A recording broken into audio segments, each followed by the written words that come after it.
ඒ භාග්‍යවත් වූ අරහත් වූ සම්මා සම්බුදුරජාණන් වහන්සේට අපගේ নমස්කාරය වේවා. නමෝ බුද්ධාය.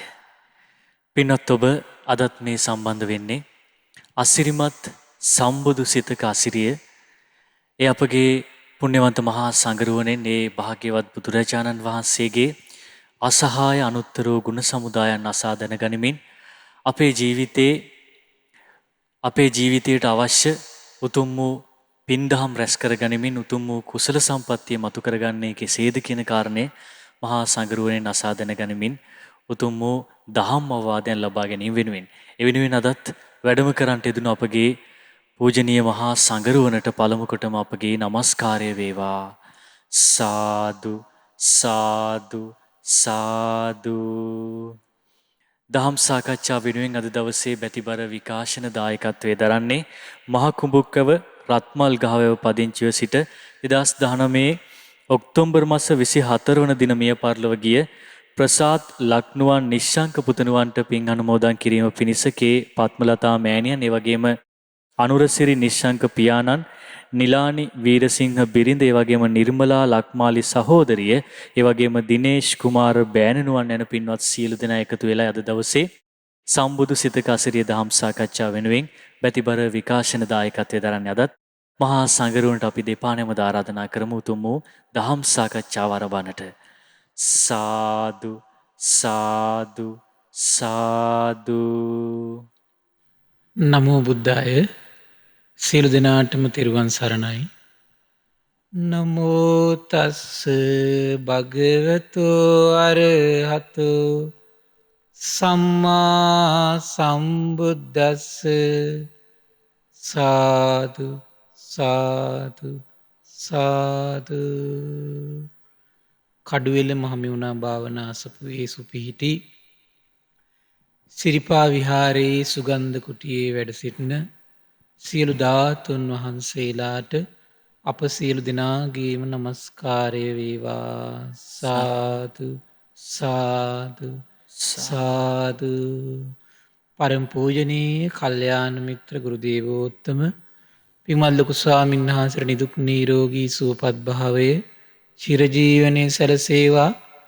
තුනුරුවනි අනන්ත ආශිර්වාද දෙවියන්ගේ දැහැමි රැකවරණය සැලසේවා. අප සියලු දෙනාගේම নমස්කාරය වේවා. සාදු සාදු සාදු.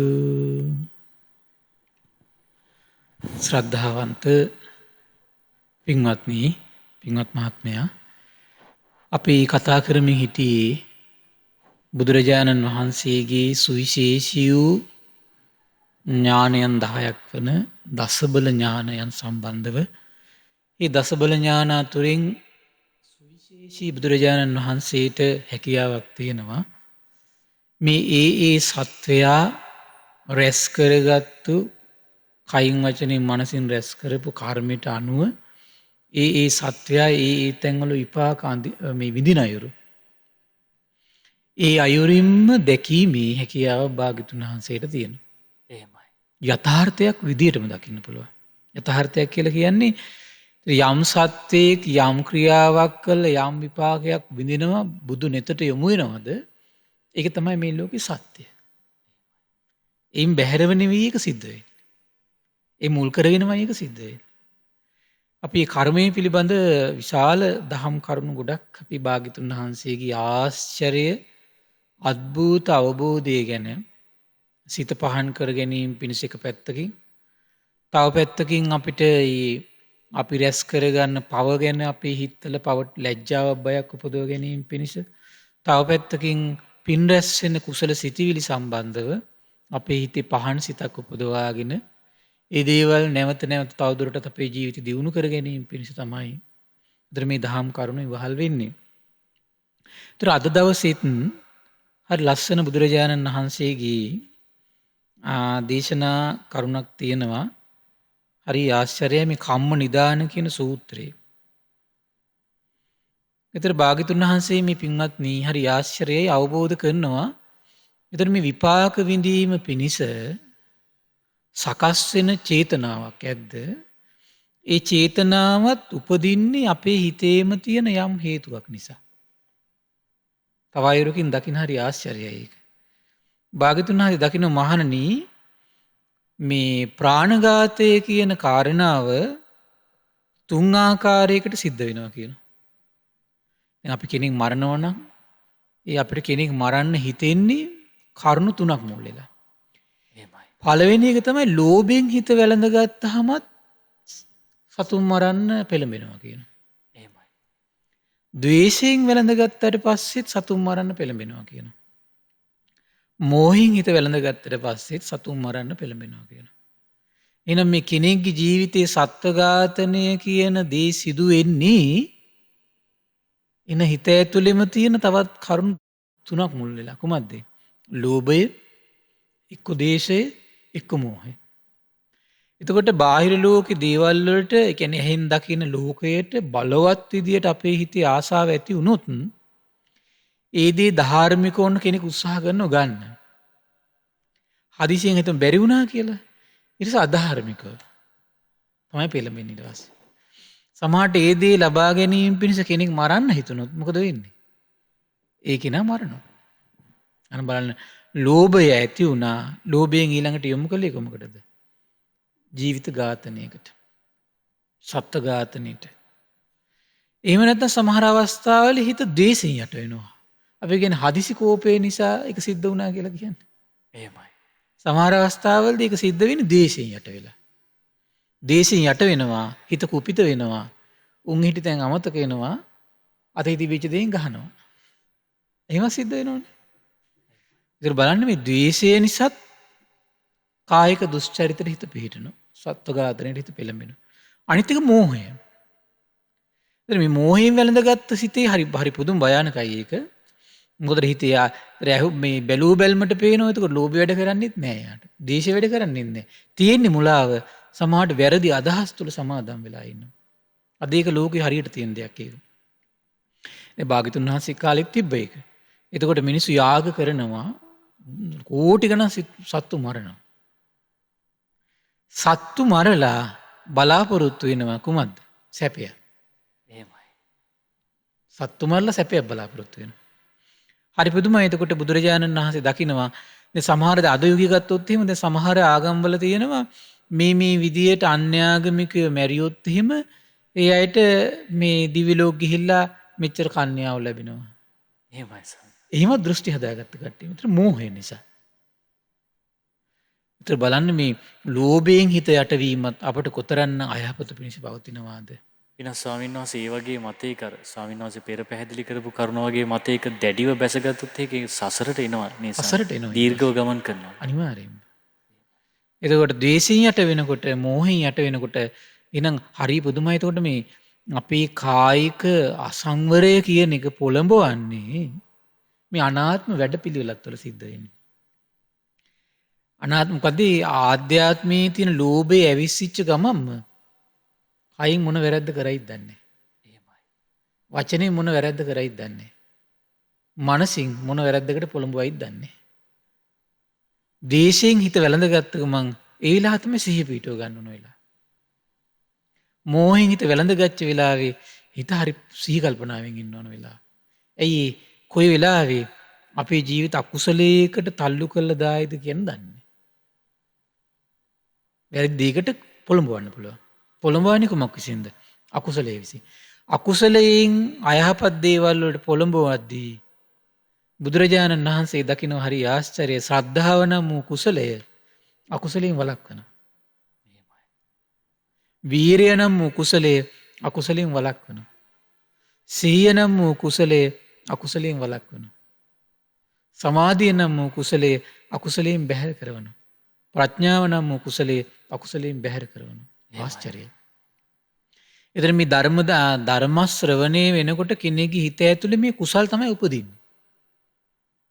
එතන මේ කුසල් උපදින්න මොකද වෙන්නේ? කුසලයටම යොමු කරන්නේත්. ධර්ම දානයක් තුළ සිද්ධ වෙන්නේ කොහොමද?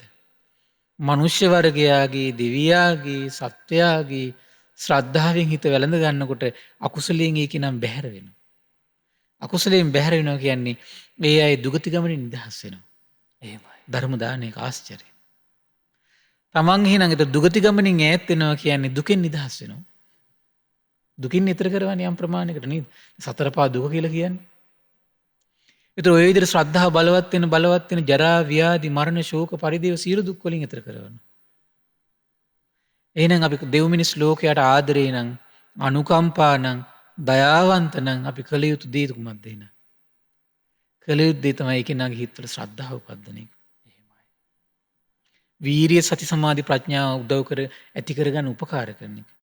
මොකද අනිත් උපකාරව කවදාවත් මේ දෙව් මිනිස් ලෝකයට කළා දීලා අවසන් කරන්න බෑ ඒවා. කන්න දීලා, බොන්න දීලා, අඳින්න දීලා, ඒ උපකාර කියන ඒවා කවදාව මේ හිතක් කියන එක අස්වසන්න පුළුවන් කාරණාවක් නෙවෙයි ඒක. ඒ මොහොතේ යම් සැනසීමක් තිබුණත් එච්චරයි නේ. දැන් බලන්න කන්න දෙනකන් කතා බහ කරලා hina වෙලා ඉඳී. එහෙමයි. නොදීපු ගාම මොකද වෙන්නේ? ආයිතර හිටපු මට්ටමේ තමයි ඉතින්. ඊළඟ දේශනා කරන මහණෙනි සොරකම තුන් ආකාරයකයි මං කියමි. එතකොට හොරකම් කරන්නත් හිතෙන්නේ ඒක ලෝභයෙන් හිත යට වුණාම හොරකම් කරන්න හිතෙන.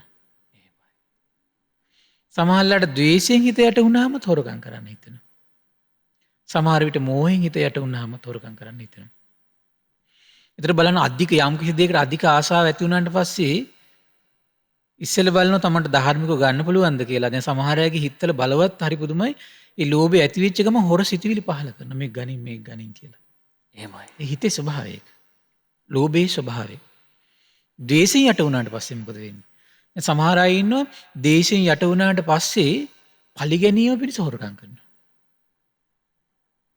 දැන් සමහර මේ වගා බිම් කරන පැතිවල තියෙනවා වගා බිම් පිටින් විනාශ කරනවා. ව්‍යාපාර කරන කට්ටිය ගත්තොත් ඒ ලෝකේ සමහරට ව්‍යාපාර පිටින්ම විනාශ වෙන විදියට මොන හරි සැලසුම් කරනවා. එක්ක ගිනි තියනවා. එක්ක බංකොලොත් ඉදිරිය මොන හරි කරනවා. එහෙමයි. දේශින් කරන්න එතකොට ඒක. ඊළඟට දැන් මෝහය. මිත්‍යා දෘෂ්ටිය නිසා හොරකම් කරනවා. අපි හිතමු දැන් හොරකම් කිරීමෙන් දුක් විපාක ලැබෙනවා කියලා පිළිගන්නේ. එහෙමයි. පිළිගන්නේ තුනට පස්සේ මොකද? හොරකම යාට ප්‍රශ්නයක් නෙමෙයි. සමහර අය ඒ වගේ වැරදි කරනකොට ස්වාමීන් වහන්සේ ඕන වෙලාවක සමාවක් තියෙනවා කියලා හිතලත් කටයුතු කරනවා. තියෙනවනේ. එහෙමයි. සමහර කියන කට්ටිය කියනවනේ මේ පව් කළාට කමන්නේ ඊට පස්සේ දෙවියන් වහන්සේ ආඥා කළාට පස්සේ අපිට කමා ගන්නවා. එහෙමයි. ඒගොල්ලෝ හිතන් ඉන්නේ දැන් අර සාමාන්‍ය මනුස්ස ලෝකේ ඕන වැරද්දක් කරන් අම්මා තාත්තා කරබාගෙන ඉන්නේ යම්සේ දහය කමන්නේ. දැන් ඉතින් කොහොම හරි මේ පාඩු ඉඳපන් මෙහින් කොහේ හරි ඵලයන්. ඒ වගේ මේ එහෙමත් මේ ස්වභාවයක් තියෙනවා කියලා හිතන්නේ ඊට පස්සේ. කර්මයට එහෙම එක්ස්කියුස් නේ. බුදුනිතට යොමු වෙන්නේ නැහැ එහෙම එක්ස්කියුස් එක. යම් විදියකින් දුක් පීඩාගෙන දෙයක් කළොත් මොහොතකට හරි දුක් පීඩාම තමයි විඳින්නේ. එහෙමයි. ඊළඟට විස්තර කරනවා මහණෙනි වැරදි කාම සේවනයත් තුන් ආකාරයකින් උපදිනවා කියන කුමක්ද? ලෝභෙන් අධික ආශාවෙන් හිත වැළඳ ගත්තාමත් වැරදි කාම සේවනයේට පෙළඹෙනවා. ද්වේෂයෙන් යට වුණාමත් දූෂණ මංකොල්ල ගන්නවා. හරි පුදුමයි. එහෙමයි. සමහර පලිගන්න අදහසින් මේ දූෂණ මේ දේවල් තියෙනවනේ. පලිගන්න අදහසින් කරන්නේ ඒකට. ඒතර ආශාවට වඩා ඒ වෙලාවේ තියෙන්නේ මොකද්ද? පලිගන්න එක. අපි දුක පවුලේ පරම්පරාවේ කෙනෙක්ගෙන් පලිගන්න ඕනට පස්සේ ඒ ගෙදර වෙන කෙනෙක් අල්ල ගන්නවා. හරි මම මෙයාගේ හිත රිද්දවන්න මේක විනාශ කරනවා. අන බලන්න එතකොට මේ වැරදි කාම සේවනයේට පෙළඹෙනවා කොහොමද මේ? ද්වේෂය නිසා. ඊළඟට තමයි දැන් ඔය ඉන්දියාවේ ලංකාවේ කොච්චර වගේ සිටි තියෙනවද? එහෙමයි ස්වාමීන් වහන්සේ.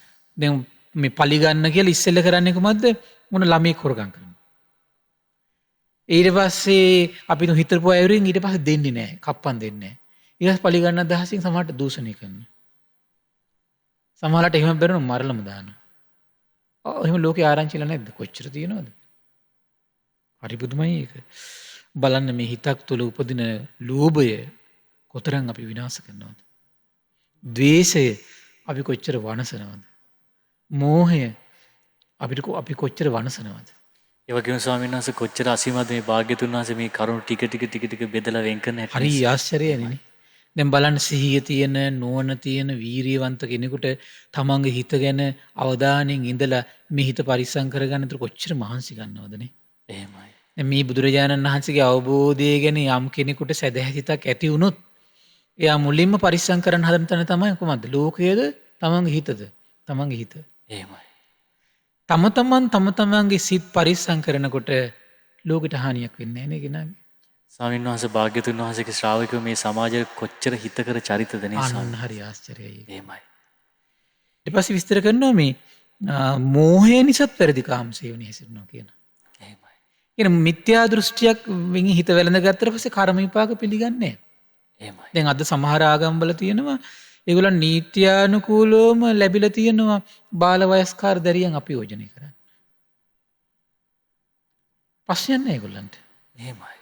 ඒතර ඒ සමහර අය ආගම්වල හැඟීමක් තියෙනවා එතකොට මේ චරිත ඉන්නේ අපේ මේ සතුට වෙනුවෙන්. දෙවියන් වහන්සේ මවලා තියෙන අපේ සතුට වෙනුවෙන්. ඒතර මේ චරිත තියන් ඉන්නේ ඒකට. එහෙමයි. බලන්න එතකොට මෝහය. හරි පුදුමයි නේද? දැන් බුදුරජාණන් නිවන් දෘෂ්ටි වලින් අකුසල් වලින් මේ වෙනසි යන ලෝකයට කොච්චර පිළිසරණද භාග්‍යතුන් වහන්සේගේ අවබෝධය.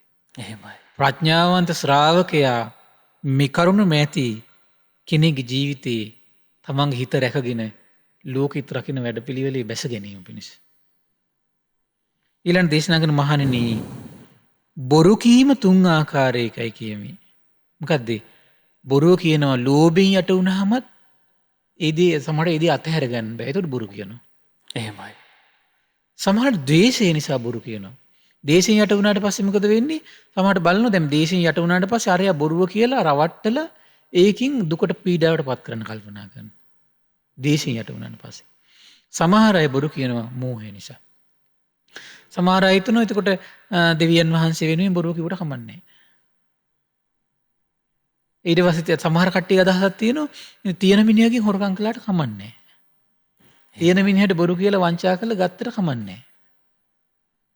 එහෙම අදහස් තියෙන කට්ටිය ඉන්නවනේ ලෝකේ. එහෙමයි ස්වාමීන් වහන්සේ. තමන් නිසා වේවා අනුන් නිසා වේවා වැරදි අදහසක් නිසා වේවා බොරුවද තමන්ට විපාක ලැබෙනවා. එතකොට කුමක් නිසාද? එතකොට මේකට මුල් වෙන්නේ තමන්ගේ හිතේම තියෙන ලෝභය, තමන්ගේ හිතේම තියෙන ද්වේෂය, තමන්ගේ හිතේම තියෙන මෝහය. තමන් වනසන හැටි. ඊළඟ විස්තර කරනවා මහණෙනි මම කේලම් කීම තුන් ආකාරයකයි කියමි. කුමක්ද? ලෝභය නිසාත් කේලම් කියනවා. එතකොට ලෝභයකින් යට වුණාට පස්සේ අපි හිතමු කොන්න යම් දෙයක් ගන්න ඕන. ගන්න ඕන නම් දෙන්නේ කොටවන්න ඕන. කොටවනවා.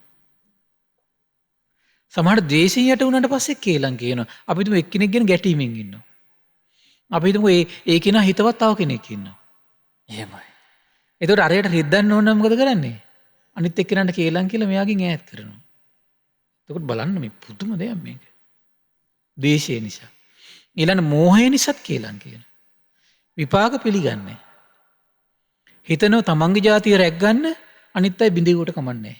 අනිත් අය විනාශ කළාට කමන්නේ. තමන්ගේ ආගම රැකගන්න අනිත් අය විනාශ වෙන විදිහට අනිත් අය ભેද බින්න වුණාට ප්‍රශ්නයක් නැහැ කියලා හිතනවා. ඒක නේද? මේ මෝහයේ ස්වභාවය එතකොට. ඒවා ස්වාමීන් වහන්සේ වචන වලින් සාධාරණීකරණය කළාට කර්මයෙන් ගැලවීමක් නැහැ නේද ස්වාමීන් වහන්සේ? වචන වලින් මිත්‍යා දෘෂ්ටියේ පිහිටලා සාධාරණීකරණය කරගන්න පුළුවන්. එහෙමයි. ලෝභයේ පිහිටලා සාධාරණීකරණය කරගන්නවා. එහෙමයි. දේශයේ පිහිටා සාධාරණීකරණය කරනවා. ඒක කරන්නේ ලෝභයේ පිහිටා. අපි ගොඩාක් දකිනවා ස්වාමීන් වහන්සේ මාධ්‍යෙම ගොඩාක් වෙලාවට වචන වලින් තර්ක වලින් ඒ වගේ දේවල් යටපත් කොච්චර මේ ශාසනීය අය ශාසනීය අයට කොච්චර සමහර අය නිඳා කරනවද? එහෙමයි. ලෝභයනේ තියෙන්නේ. මොනවද ලෝභය? ලාභයට තියෙන ලෝභය, සත්කාරවලට තියෙන ලෝභය, කීර්තියට තියෙන ලෝභය, ප්‍රශංසාවට තියෙන ලෝභය. එහෙමයි. ඒවට ලෝභයෙන් යට වෙනකොට කේලම් කියා බිඳවනවා. අභූත චෝදනා කර කර මිනිස්සයා බිඳවනවා. ඒතර ඒගොල්ලන්ගේ මූලික අරමුණ සත්‍ය හෙළි කිරීම නෙමෙයි. ඒක තමයි දඩමීම කරගන්නේ. මූලික අරමුණ මොකද්ද? බිඳවන එක. එහෙමයි. අපහදවන එක. කේලමට අයිති ඒක. ඒක වෙන්නේ තමන්ට ඉතින් තමන්ගේ හිත දිහා සමහරලාට මේ අභිධර්මී කියා ගන්න පරයයන් කතා කර කර චිත්ත පරම්පරාවල් ගැන කතා කර කර හැබැයි තමන්ගේ ලෝභ සිත තමන්ට හඳුන ගන්න බෑ. සමහර ලොකුවට කතා කරන චිත්ත පරම්පරාවල් ගැන. තමන්ගේ මේක ලෝභ හිත නිසා ආපු අකුසලයක් නේද කියලා මට මේ ඇති වුණේ කියලා ඒක තේරුම් ගන්න නැහැ.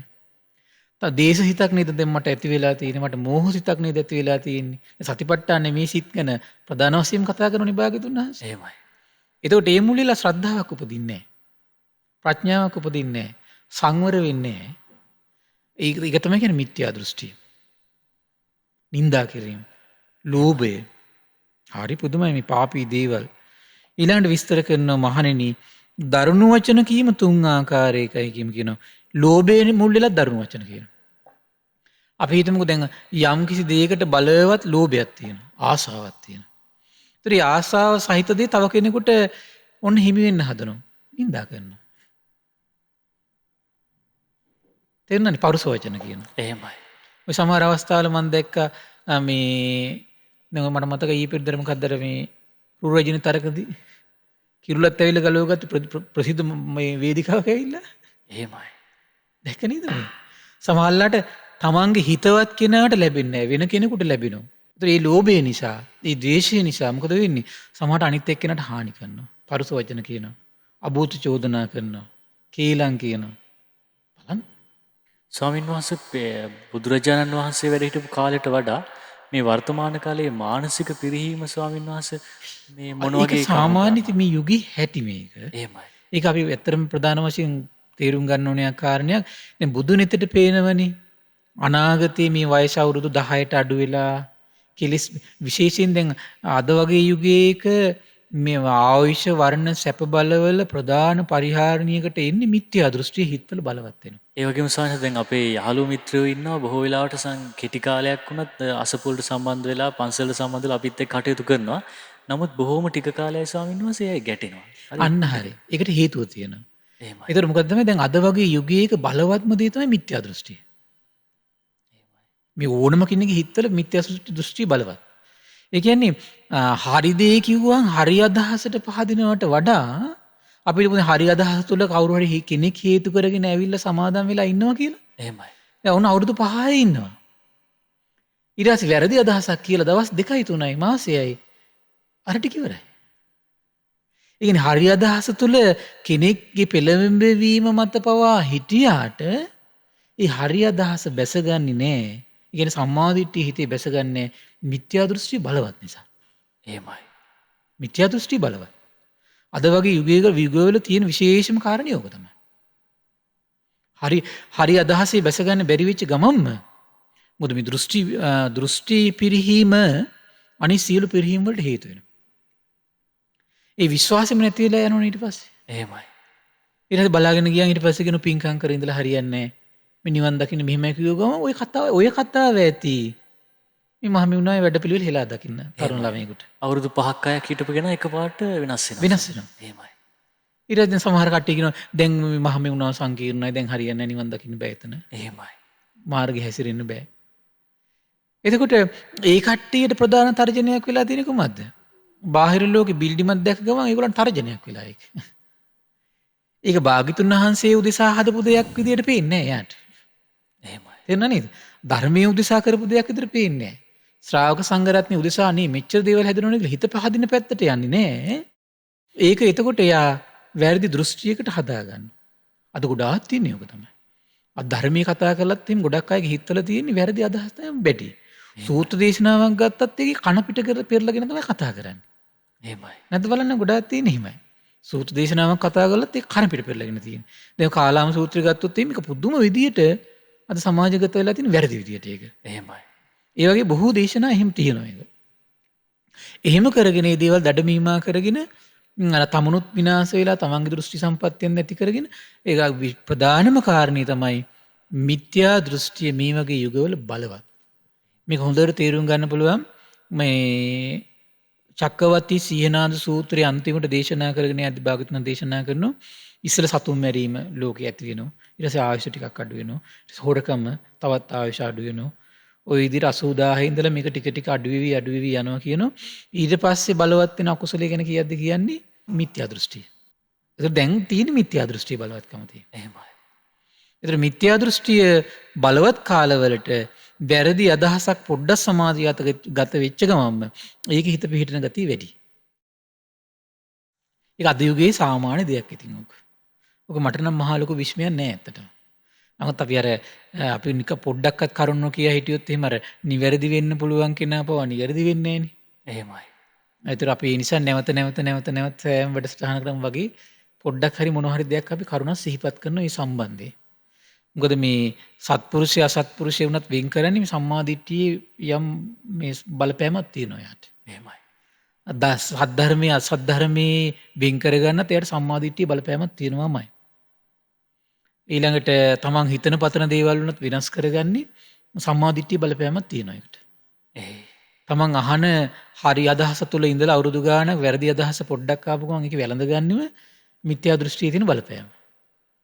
අද යුගයක බලවත්. අපි කොච්චර කතා කළත් ඒක බලවත්. ඒක හදන්න සෑහෙන ලේසි නෑ ඉතින් අර. එහෙමයි. ඒක තමන්ම තමයි ගොඩාක් කල්පනා කර කර තමන්ම නිහතමානීව මේ හිත දිහා බල බල හිත දකින්න ඕන මේ අනාත්ම දෙයක් විදියට. ලෝභයෙන්, ද්වේෂයෙන්, මෝහයෙන් සකස් වෙච්ච දෙයක් විදියටයි මේ හිත දිහා බලන්න ඕන. තමන් කියලා ගත්තොත් ඉවරයි. එක්ක මේ හිතේ වැඩ කරොත් වැඩ කරන්නේ ලෝභය. එහෙම නැත්නම් හිතේ වැඩ කරන්නේ ද්වේෂය. එහෙම නැත්නම් හිතේ වැඩ කරන්නේ මෝහය. ඔය ටික එකක් තමයි හිත වැඩ කරන්නේ. එහෙම නැත්නම් අලෝභය. එහෙම නැත්නම් ආදේශය, එහෙම නැත්නම් අමෝහය.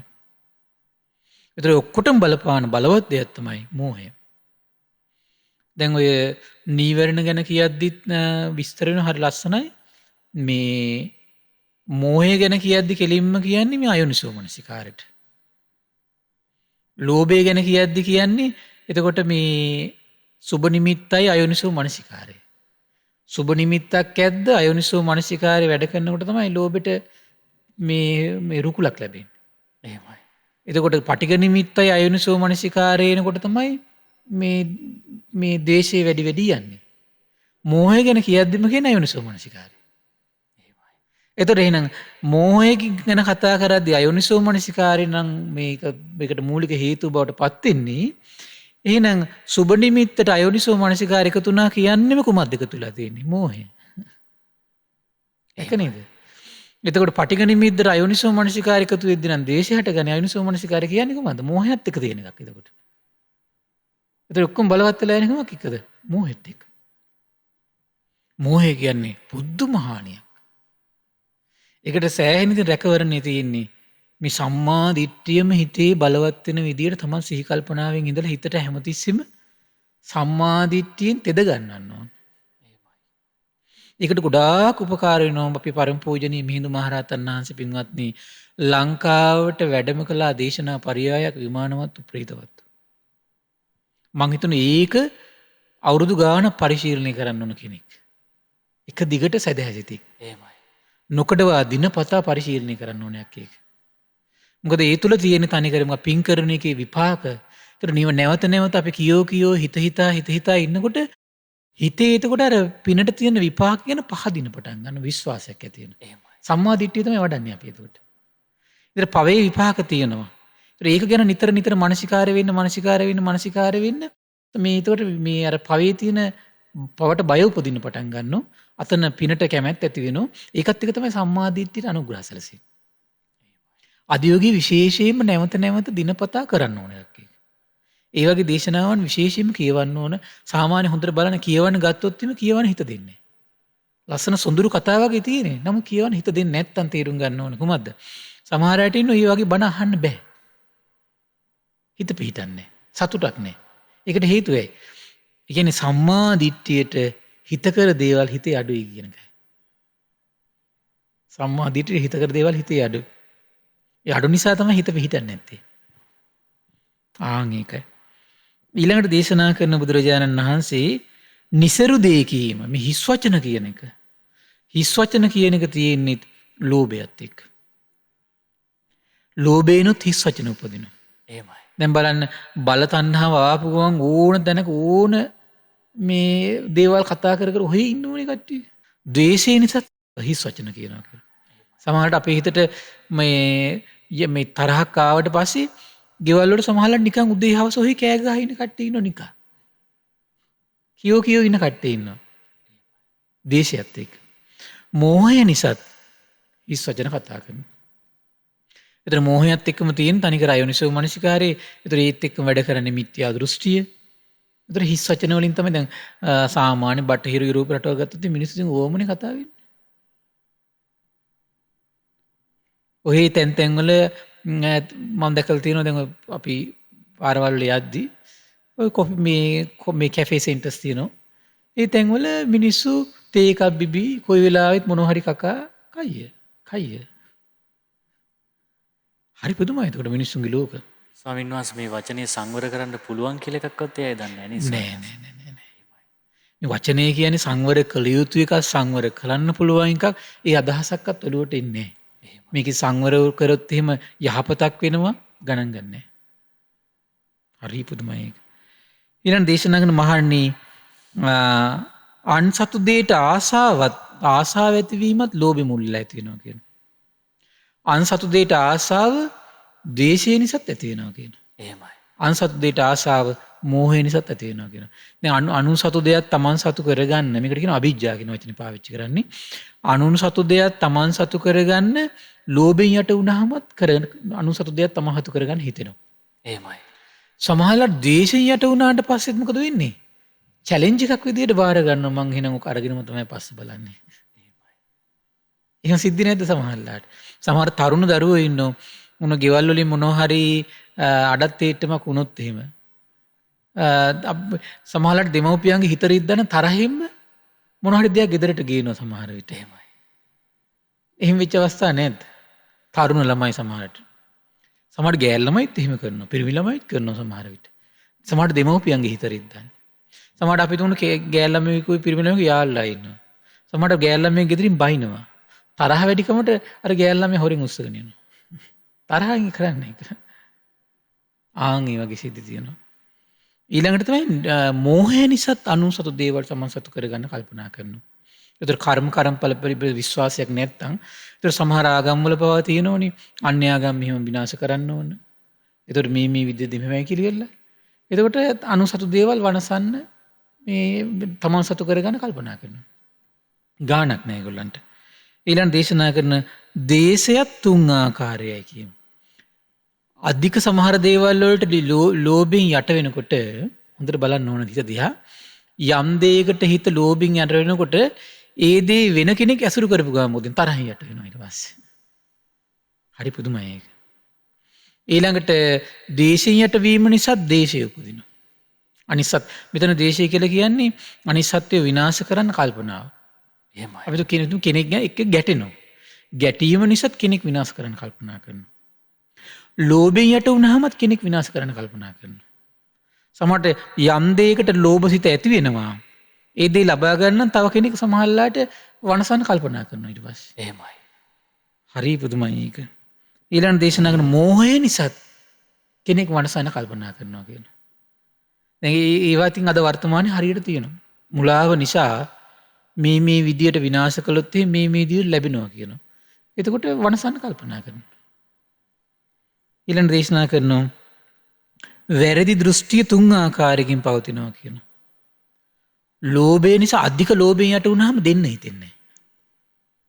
ඒ සමහර අයට එතකොට මුලින් ඔන්න එයාට පොඩි හරි අදහසක් තිබ්බනම් මේක විපාක තියෙනවා කියලා ලෝභයෙන් යට වෙනුට හිතන අනේ දුන්නට වැඩක් නැහැ.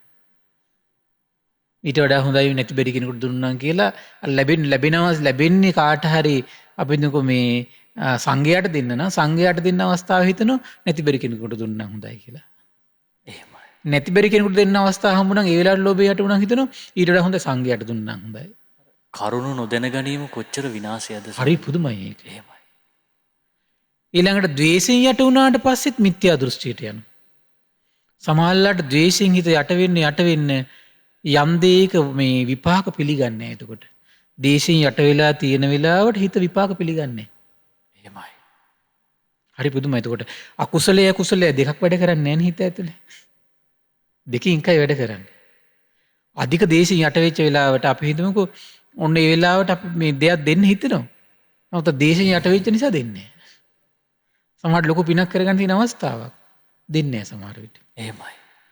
ඊළඟට මෝහයෙන් හිත යට වුණාට පස්සෙත් මොකද වෙන්නේ?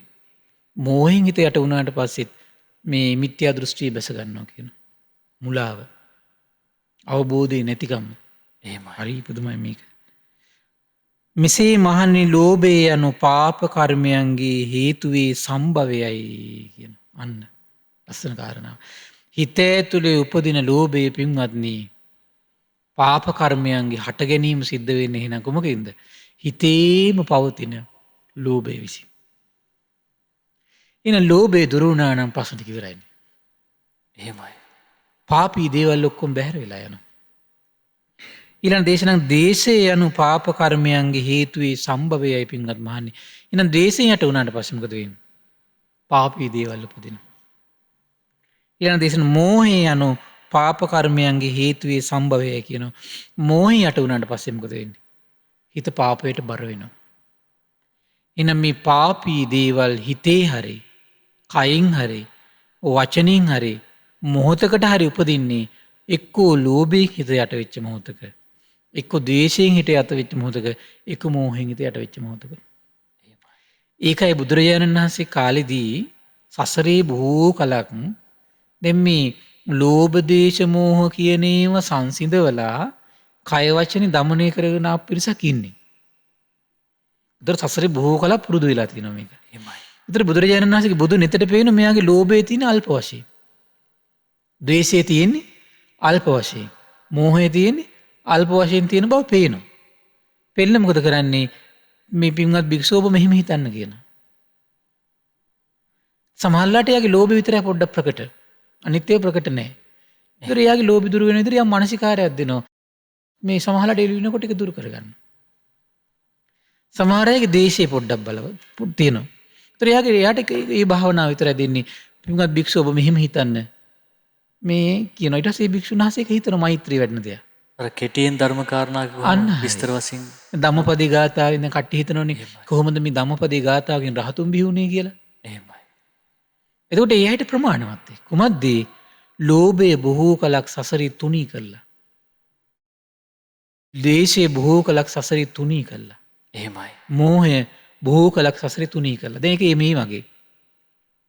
දැන් කෙනෙකුට අපි කිව්වොත් එහෙම මේ සත්තු මරන්න එපා පව් රැස් වෙනවා කිව්වොත් එහෙම බොහෝ දෙනෙකුට සතුන් මැරීමත් හරින්න පුළුවන්. පහසෙන් ඉන්න සතුන් මැරීමත් හැරලා. හැබැයි මේ බොරු කියන්න එපා කිව්වොත් එහෙම ඒක ටිකක් අයිට වඩා අමාරුයි. එහෙමයි. ඇයි බොරුවෙන් වැළකීලා බොහෝ කාල ඉඳලා නැති නිසා. ඊටතර අමාරු හිස් වචන කියන්න එපා කිව්වොත් එහෙම. එහෙමයි. ඇයි හිස් වචන කීමෙන් වැළකීච්ච ප්‍රමාණය ඊටත් වඩා සසරේ අඩු නිසා. තමයි යම් කුසලයක් සසර දියුණු වෙලා තියෙනවද නැද්ද කියලා මේ ජීවිතේම සමහර හොඳට බලන්න පුළුවන්. කොහොමද? තමන්ගේ ලෝභය දුර වෙන විදිහේ ප්‍රතිපදාවක් තුළ ඉන්නකොට මේ ප්‍රතිපදාවේ ඉන්න බැරි නම් එන සසරේ ලෝභයමයි වඩලා තියෙන්නේ. එහෙමයි. ද්වේෂය දුරු කරන ප්‍රතිපදාවේ දැනගෙන ඒක ඉන්න හදනකොට ඒක ඉන්න බැරි නම් එතන ඒ කියන්නේ ද්වේෂයේ සසරේ පුරුදු කරලා තියෙනවා. මෝහය දුරු වෙන ප්‍රතිපදාව කියලා දුන්නාට පස්සේ එතන ඉන්න බැරි නම් දැන් බලන්න පංච වගේ භික්ෂුන් වහන්සේලාට චතුරාර්ය සත්‍ය විතරයි කියන්න ඕනේ. එහෙමයි. මෝහ මාත්‍රයක් විතරයි තිබ්බේ. එක සැරේ දුක නම් ආර්ය සත්‍ය සිහි කළ දුන්නේ. දුකේ හට ගැනීම නැති සෝතාපන්න ශ්‍රාවකෙක් බිහි වුණානේ. එහෙමයි. ඊළඟට සියලු දෙනා වහන්සේලාටම අනාත්ම ලක්ෂණ සූත්‍රයේ සිහි කළ දෙනකොට නිකලෙස් වුණානේ. ඒ කියන්නේ රූපය ගැන තියෙන අනවබෝධය සම්පූර්ණ නැතිලා ගියානේ. වේදනා සංඥා සංකාර විඥාන ගැන තියෙන අනවබෝධය එමසරින් නැති උනේ ඇයි? බොහෝ කලක් ඒකේ යථාර්ථය සිහි කළ තියෙන නිසා. සංසාරේ. ඒ නිසා යාන්තම් මේ පොඩි මානසික පැටලීමක් විතරයි තියෙන්නේ. ඒ මෝහ මාත්‍රය අර ධර්ම මානසිකාරය සුළු මොහොතක් සිහි කිරීම තුළ නැතිලා යනවා. එහෙමයි. දැන් බලන්න දාරුචීරිය මේ මහරතන් වහන්සේ. එහෙමයි ස්වාමීන් වහන්සේ. දිත්තේ දිට්ඨ මත්තං සුතේ සුත මත්තං ඒ වචනට කියු සැනින් නිකලෙස් වෙනවනේ. එහෙමයි. මෝහ මාත්‍රයක් තිබුණේ. තේරුණා නේද? හරි පුදුමයිනේ මේක.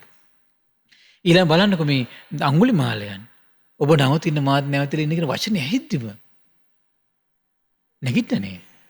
එහෙමයි. මෝහ මාත්‍රය. අන්න එක කියන්නේ මේ පුළුවන් තරම් මේ කුසල මූලය කියන එක වඩන්න ඕන. ඒ කියන්නේ අලෝභය. ඒ කියන්නේ ලෝභය කියන එක පුළුවන් තරම් අතහරින්න ඕන. ඊළඟට මෛත්‍රිය කියන එක පුළුවන් තරම් වඩන්න ඕන. ද්වේෂය කියන එක පුළුවන් තරම් අපේ ජීවිතේ දුරු කර කර වාසය කරන්න ඕන. එහෙමයි. මෝහය කියන එක පුළුවන් තරම් දුරු කරන්න ඕන. අමෝහය කියන එක සම්මාදිට්ඨිය කියන එක විද්‍යාව කියන එක පුළුවන් තරම් උපදින විදිහේ දේවල් අපි කල්පනා කරන්න ඕන. සසර ගැන සිහි කිරීමෙන් කරන්නේ ඒක. එහෙමයි. ඊළඟට පටිච්චසමුප්පාද සිහි කිරීමෙන් කරන්නේ ඒක. ආයතන ගැන සිහි කිරීමෙන් කරන්නේ ඔන්න ඕක. ওই දේවල් එතකොට පංච උපාදානස්කන්ධ මේ සතර සතිපට්ඨානයේ අරමුණු සිහි කිරීමෙන් කරන්නේ මේ මෝහය. හටගන්න එක වළක්වනවා. හරි ආශ්චර්යයි. මෙසේ මහණෙනි ලෝභය යනු පාප කර්මයන්ගේ හේතුවේ සම්භවයයි. දේශය යනු පාප කර්මයන්ගේ හේතුවේ සම්භවයයි.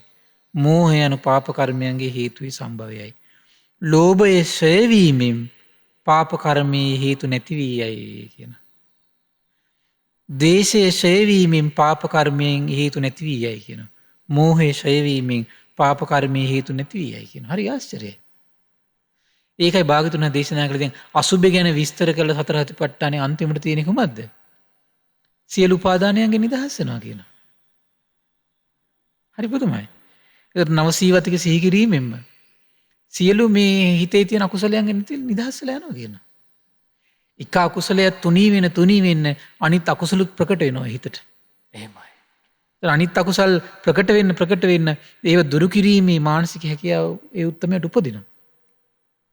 ඒක තමයි කියන්නේ පුංචි දහම් කරුණෙන් නිකලස් මුනිවරු බිහි වෙනවා කියලා කියන්නේ. එහෙමයි. හරි ආශ්චර්යයි. ඉතින් මේ දේශනාවටම තව සුන්දර කාරණාවක් බලන්න මේ ලෝභ දේශ මොහ නිසා අපට කරන හානිය මේ සුනිත්ත සූත්‍රයේ හරි ලස්සනට තියෙනවා. මේ ලෝභ දේශ මොහත් එක සසරට වැටෙනකොට මහන්නේ මේක පෙර සිදු වෙච්ච දෙයක් කියනවා. ආගමික මතයක් දරන කාමයන්ගේ විතරාගී සුනිත්තන ශාස්තෘවරයෙක් අතීතයේ සිටියේය කියලා බුදුන් එතට පේනවා. එහෙමයි. මහන්නේ සුනිත්ත ශාස්තෘවට නොයෙක් සිය ගණන් ශ්‍රාවකයෝ හිටියා කියන. සුනිස්ස ශාස්තෘසේ මේ ශ්‍රාවකයන්ට බඹලොව ඉපදීම් පිණිස ධර්මය දේශනා කළා කියන. මහණනි යමෙක් බඹලොව ඉපදීම් පිණිස දහම් දේශන සුනිත් ශාස්තෘ කෙරෙහි සිත නොපහදවා ගත්තා වුණං ඔහු කයබිඳී මරණින් මතු අපාය දුගතිය විනිපාත නිරේ උපදිනවා කියන. දැකනේ බුද්ධ ශාසනයේ ශ්‍රාවකයෙක් නෙමෙයි මේ.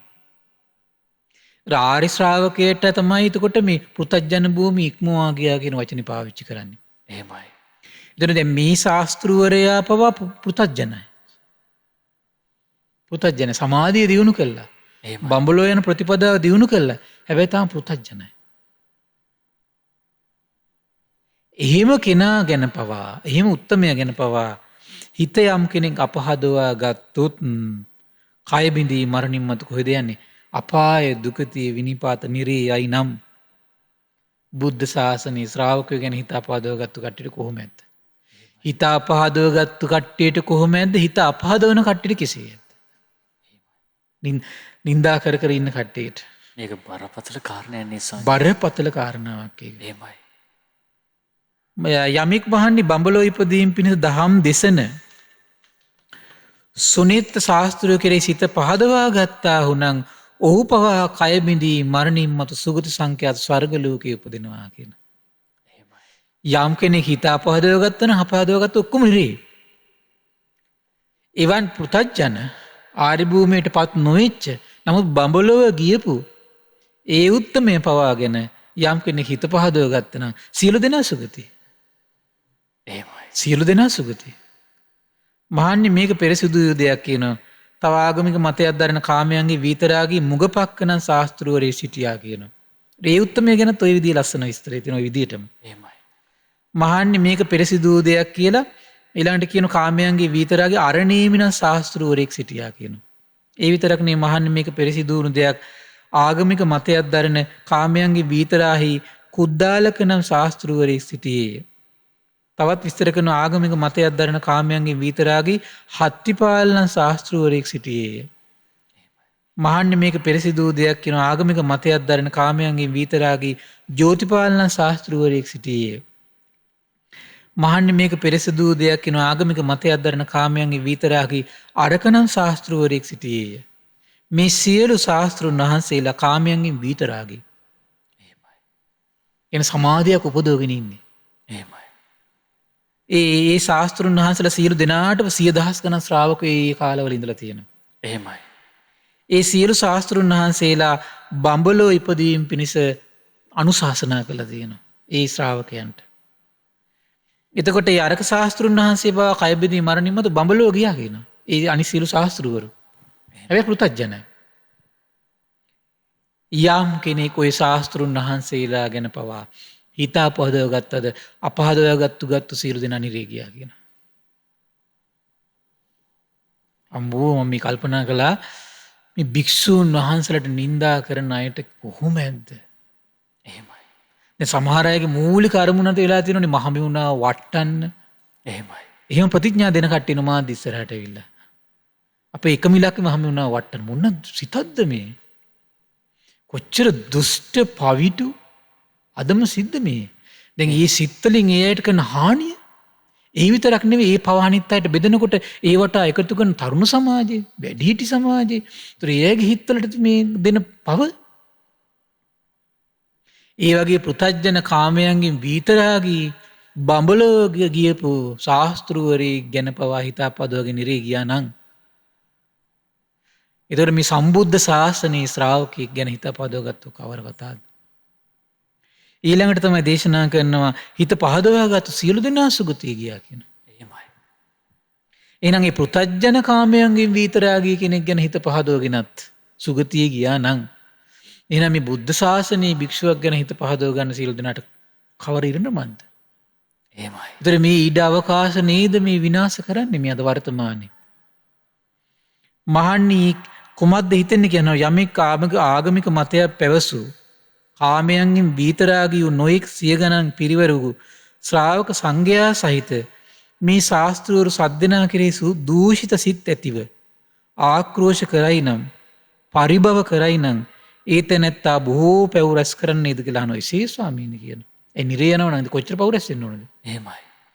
මහණනි යමෙක් ආගමික මතයක් පැවසූ කාමයන්ගෙන් බීතරාගී වූ නොයෙක් සිය ගණන් පිරිවර වූ ශ්‍රාවක සංඝයා සහිත මේ ශාස්ත්‍රවරු සද්දනා කෙරෙහි දූෂිත සිත් ඇතිව ආක්‍රෝෂ කිරීමෙන් පරිභව කිරීමෙන් ඒ තැනැත්තා බොහෝ පව් රැස් කරයි නම් යමෙක් එක දිට්ඨි සම්පන්න සෝවාන් පුද්ගලයෙකුට දුෂ්ට වූ සිතින් ආක්‍රෝෂ කරයිද පරිභව කරයිද මෙතෙමේ එයට වඩා බොහෝ පව් රැස් කරගන්නවා කියන. දැක්ක නේද? දෙව්මිනිස් ලෝකයා භාග්‍යතුන් වහන්සේගේ මේ දෙව්මිනිස් ලෝකයාගේ සිස්සතන් වල බුදුරජාණන් වහන්සේ ගැන පහදවන ඒ ධර්මයේ ස්වාක්කාත සම්දිට්ඨික ගුණයට පහදවන ආර්ය මහා සංගරුවන ගැන හිත පහදවන සම්බුද්ධ ශාසනයට පහදවන භික්ෂුන් වහන්සේට ගරහන අයට කොහොමද එතකොට? අද ගොඩාක් වටිනා ස්වාමීන් වහන්සේ මේ මේක දේශනාව හරිම වැදගත් කාරණාවක්. මේක සරුවඥනිතින් දේශනා කරන්නේ. ඒ නිසා මේ ශ්‍රද්ධාලාභය උපදව ගන්න මේ සිත්වල. ශ්‍රද්ධාලාභය ඉපදුනොත් ඔබේ සිත්වල උපදින නින්දාවේ සමාප්තය එතනමයි තියෙන්නේ. ඔබේ හිතේ පැන නගින ආක්‍රෝෂ පරිභව නින්දා අවලාද වලට තිත සිදු වෙන්නේ ඔබේ හිතේ භාග්‍යතුන් වහන්සේගේ අවබෝධය ගැන පහන් සිත් ඉපදුණු දවසටයි පින්වත්නි. එහෙමයි. ඊට පස්සේ බුදුරජාණන් දේශනා කරන ඒට හේතුව කුමක්ද? මහන්නේ මගේ සසුනේ සබ්‍රාහ්මචාරීන් වහන්සේලා අතර යම්බදු ඉවසීමක් ඇද්ද? එබඳු ඉවසීමක් මේන් බැහැර වූ අන්තැනක ඇතයි මම නොකියමි කියන. එච්චර ඉවසීමක් තියෙන ශ්‍රාවකයෝ බුදුරජාණන් වහන්සේ දකින්නේ මේ සම්බුද්ධ ශාසනයෙන් බැහැරව. බාන බුද්ධ ශාසනයේ භික්ෂුව කියන චරිතයට කයින් හරි වචනින් හරි වැරැද්ද සිද්ධ වුණොත් ඒක පිරිසිදු වෙනවා සංඝයාට ආරෝචනය කළ. ඒක ආශ්චර්ය දෙයක් මේ ලෝකේ. ඒක බුද්ධ ශාසනයෙන් බැහැර වෙන කිසි කෙනෙකුගේ ජීවිතේ සුරු සිද්ධ වෙන්නේ නැති දෙයක් ඒක. එහෙමයි. ඒක බුද්ධ ශාසනයේ භික්ෂුවක් තුළ විතරයි මේ ගුණ ධර්මයේ තියෙන්නේ. ඒකට කොච්චර ලොකු සංගමයක් තියෙන්න ඕනද? තමන්ගේ අතින් පොඩි වැරැද්දක් වුණත් හඟවන ලෝකේ කයින් වචනේ යමක් වුණාට පස්සේ විවෘත වෙන බුද්ධ ශාසනයේ භික්ෂුව කොච්චර ඉවසීමකින් යුක්තයිද? එබඳු ඉවසීමක් මෙයින් බැහැරු අන්තන ගතයි මම නොකියම. එහෙයින් මහන්නේ මෙසේ හික්මිය යුත්තේ තබ සබ්‍රාහ්මචාරීන් වහන්සේලා කෙරෙහි දුෂ්ට වූ සිත් අපට නොවේවා ඇති නොවේවා කියලා ඔබම හිතන්න කියන භික්ෂුන් වහන්සේලාට දේශනා කරා. එහෙමයි. මහණනි ඔබ විසින් හික්මිය යුත්තේ ඔය ආයුරින් කියනවා. තමන්ගේ සබ්‍රාහ්මචාරීන් වහන්සේලා ගැනම හිතාපාදව ගන්න එපා පින්වත් මහණනි කියලා දේශනා කරනවා.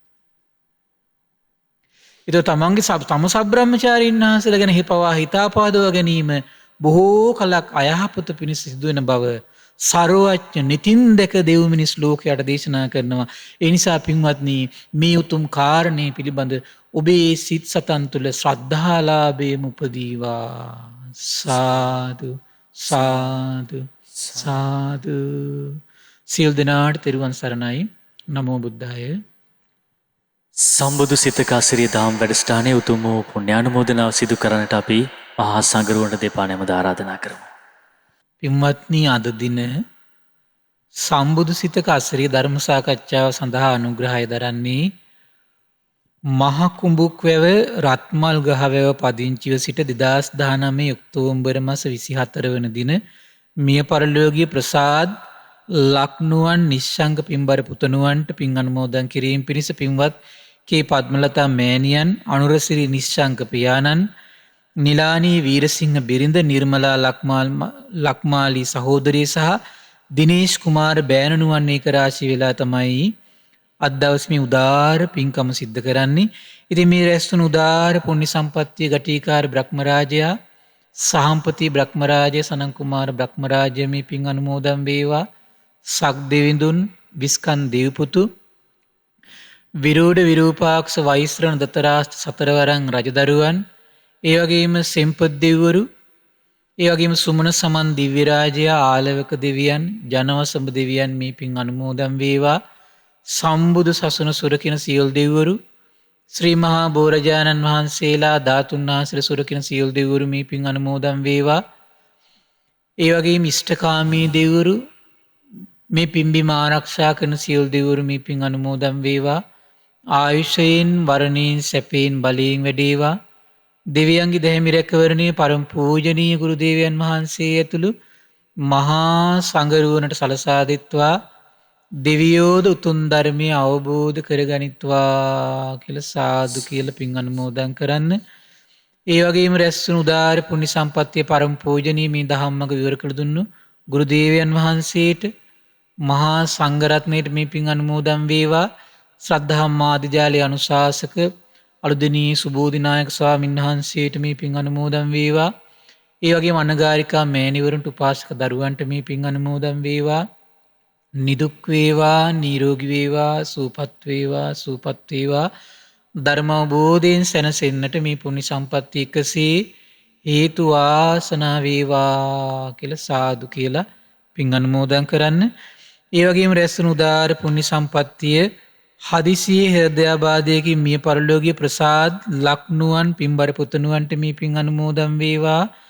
ඒ වගේම 1994 අගෝස්තු මාස 30 වන දින මිය පරලෝකීය ඒ සෝමාවති පින්බර මෑණියන්, එස් කිරියාමි පියාණන්ට මේ පින් අනුමෝදන් වේවා. ඒ වගේම ඔබ අප නමින් මිය පරලෝකීය සියලු ඥාතීන්ට පරලොව සැපේ පිණිස මේ පින් හේතු වාසනා වේවා කියලා සාදු කියලා පින් අනුමෝදන් කරන්න. ඒ වගේම රැස්වුණු උදාර පුණ්‍ය සම්පත්තිය පින්වත් කේ පද්මලතා මෑණියන්, අනුරසිරි නිශ්ශංක පියාණන්, නිලානි වීරසිංහ බිරිඳ, නිර්මලා ලක්මානි සහෝදරිය, ඒ වගේම දිනේෂ් කුමාර බෑණනුවන්ට මේ පින් අනුමෝදන් වේවා. නිදුක් නිරෝගී සුවපත් භාවයේ චිරජීවනයේ සැලසේවා. ඒ වගේම සුජීවත්ව සිටින කරුණාරත්න පින්බර පියාණන්, එස් මුතුමෙනිකා පින්බර මෑණියන්ට නිදුක් නිරෝගී සුවපත් භාවයේ සැලසේවා. ප්‍රසාද් ලක්නුවන් පුතුණුවන්ගේ දැනට අසනීප තත්ත්වයෙන් පසුවන සඳනී මලීසා චූටි දේනියට නිදුක් නිරෝගී සුවපත් භාවයේ සැලසේවා. මල්ෂා දෙව්මිනී දේනියට, නිලානී බිරිඳට නිදුක් නිරෝගී සුවපත් භාවයේ සැලසේවා. සුපින් කවිස්ක සහ මල්ෂා දෙව්මිනී යන මුරුපුණු බිරිපිරියන්ට මේ පින් අනුමෝදන් වේවා. අධ්‍යාපන කටයුතු සඵල වේවා. දෙපාර්ශ්වයේම සහෝදර සහෝදරියන්ටත්, නාවික හමුදාවේ සේවයේ නියුතු දිනේෂ් කුමාර ගුණවර්ධන බෑණනුවන්ට, නිර්මලා ලක්මාලි පින්බර දියණියට මේ පින් අනුමෝදන් වේවා. ඒ වගේම ශ්‍රද්ධා මාසික ධර්ම දාන සියලු සමාජික සමාජිකාවන්ට, ශ්‍රද්ධා කාර්ය මණ්ඩලයේ සියලු දෙනාටම, ධර්ම ශ්‍රවණය කළ ඔබ සියලු දෙනාටමත්, අපගේ පින්බර දෙමව්පියන්ට මේ පින් අනුමෝදන් වේවා. නිදුක් වේවා, නිරෝගී වේවා, සුවපත් වේවා. ධර්ම අවබෝධය ලබන්නට මේ පුණ්‍ය සම්පත්තිය එකසේ හේතු වාසනා වේවා කියලා සාදු කියලා පින් අනුමෝදන් වෙන්න.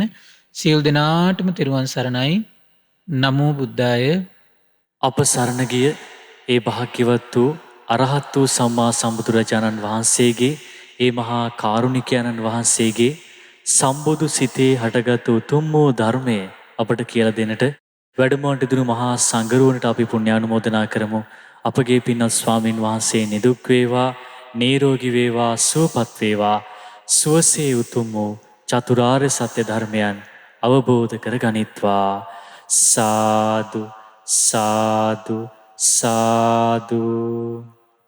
අද දවසේ බැතිබර විකාශන දායකත්වයේ දැරුවේ මහකුඹුක්කව රත්මල් ගහවැව පදිංචිව සිට 2019 ඔක්තෝබර් මාස 24 වන දින මිය පරලොව ගිය ප්‍රසාද් ලක්නුවන් නිශ්ශංක පුතණුවන්ට පින් අනුමෝදන් කිරීම පිණිස පින්වත් කේ පත්මලතා මෑණියන් ඒ වගේම අනුරසිරි නිශ්ශංක පියාණන්, නිලානි වීරසිංහ බිරිඳ ඒ වගේම නිර්මලා ලක්මාලි සහෝදරිය සහ දිනේෂ් කුමාර බෑණනුවන් යන සදැහැත් පිරිස විසින් ඉතින් ඔබටත් පුළුවන් ඒ භාග්‍යවත් බුදුරජාණන් වහන්සේගේ උතුම් වූ දහම් දායාදය, උතුම් වූ ධර්ම දානය මේ ලෝකෙට ලබා දෙන්න සම්බුදු සිතක අසිරිය උතුම් වූ දහම් වැඩසටහන වෙනුවෙන් පැතිබර විකාශන දායකත්වයේ දරන්න විමසන්න 071 232 88 87 දුරකථන අංකයට ඒ භාග්‍යවත් වූ අරහත් වූ සම්මා සම්බුදුරජාණන් වහන්සේගේ උතුම් වූ සරණේ පිහිටන්නට අපටත් මේ උතුම් වූ දහම් බණපද වහවහ අවබෝධ වේවා.